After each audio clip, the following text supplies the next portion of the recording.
सोच की पावर, कितनी पावर है हमारी सोच में, इस चीज़ को हम आज जानने की कोशिश करेंगे। तो देखिए, एक बार क्या हुआ, एक कैदी था जो कि अपने गुनाहों की वजह से जेल में था। फिर क्या हुआ, उसको उनके गुनाहों के लिए फांसी की सज़ा दी जाने वाली थी। फांसी का समय बहुत करीब था और उनको फांसी के जगह पर ले जाया गया। फिर क्या था कि सर में उनके काले कपड़े को लपेटा गया।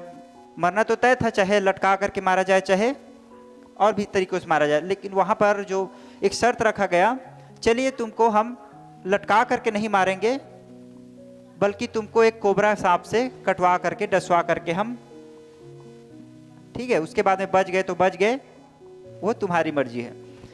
फिर क्या था कि उसको कोबरा सांप को लाया गया, उसके सामने में, वो देख तो नहीं रहा था, उसको बस बोला गया कि कोबरा सांप से तुमको डसवा करके हम मारेंगे।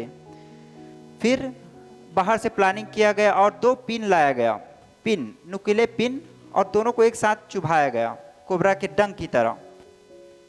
फिर क्या था कि उसके सोच में इस हद तक बैठ गया कि मुझे कोबरा सांप ने काटा है, मुझे कोबरा सांप ने काटा है, मुझे कोबरा सांप ने काटा है, इस हद तक बैठ गया कि उसके शरीर में पूरी तरीके से जहर फैल गया कोबरा सांप का, और इस वजह से वो तड़प तड़प करके वहीं पर मर गया। जबकि उसके शरीर में क्या चुभाया गया था, 2 पिन को कोबरा सांप की तरह डसवाया गया था, और उसको सोच करके वो इस हद तक जहर बना लिया अपने अंदर में कि वो, उसका पूरा शरीर जहरीला हो गया और वो मर गया तड़प करके।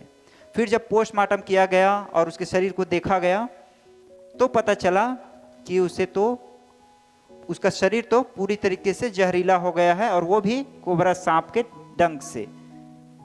तो इस हद तक ये चीज़ हुआ कि सोच की पावर इतनी है कि अगर आप अपने आप को नेगेटिव सोच की तरफ ले जाएंगे, नकारात्मक सोच की तरफ ले जाएंगे, तो आपका पूरा बॉडी, आपका माइंड पूरी तरीके से नकारात्मक हो जाएगा, कुछ भी करने का मन नहीं करेगा। लेकिन वही आप पॉजिटिव चीज़ों को लोगे, मेरे रास्ते में जितनी भी रुकावटें हैं उन सभी को मैं पार कर जाऊंगा, इस तरीके से पॉजिटिव थिंकिंग के साथ में जब आगे बढ़ते हैं तो दुनिया की परवाह नहीं, जो करते हैं वो बिंदास करते हैं।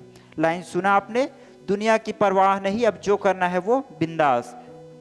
तो जब सकारात्मक सोच होता है, आगे बढ़ने का हौसला होता है, तब जाकर के ऐसा होता है कि हमारी पॉजिटिव थिंकिंग हमारे काम आती है और हमें भी सफलता मिलती है। तो आप सभी भी अपने जिस लेवल पर हैं उस लेवल पर ज़रूर से ज़रूर मेहनत कीजिए, लगन से मेहनत कीजिए, पॉजिटिव थिंकिंग के साथ में, और गलत आदतों को छोड़ते हुए, क्योंकि सोच में ही इफेक्ट होता है और सोच से ही हम आगे बढ़ते हैं और पीछे हटते हैं। जैसा कि डॉक्टर APJ अब्दुल कलाम जी के बारे में हमने डिस्कस किया कि वो गरीब परिवार से थे, लेकिन उनकी सोच बड़ी थी। जब वो नदी के किनारे बैठे हुआ करते थे, उनके गांव के पास में एक नदी था, तो नदी के किनारे वो जब बैठा हुआ करते थे तो शाम के समय में पक्षियां वहां से गुजरती, और उन पक्षियों को देख करके वो सोचते थे कि ये कैसे उड़ पाते हैं। उनके मन में क्वेश्चन आया, और एक दिन हम भी उड़ेंगे इस तरीके से। और फिर उनकी ख्वाहिश इस हद तक थी कि आगे चल करके उनका दिमाग, उनका पॉजिटिव थिंकिंग, सकारात्मक सोच है ना, उनका साथ दिया, और धीरे धीरे करके उन्होंने मिसाइल लॉन्च किया। फेल होते गए, दोबारा प्रयास किया, और एक दिन उन्होंने सफल तरीके से मिसाइल लॉन्च करके भारत की मिसाइल मैन के नाम से जाने जाते हैं। तो इस हद तक पावर होती है पॉजिटिव थिंकिंग में। आप सभी भी बिल्कुल भी नकारात्मकता के साथ में मत जिए, क्योंकि नकारात्मक सोच हमें कमज़ोर बनाती है, हमारे शरीर की क्षमता को, जो कुछ भी हम सोचे उसको पॉसिबल बनाने की क्षमता को घटा देती है। तो इसीलिए क्या रखना है, पॉजिटिव थिंकिंग, सकारात्मक सोच। ठीक है, ओके, थैंक यू।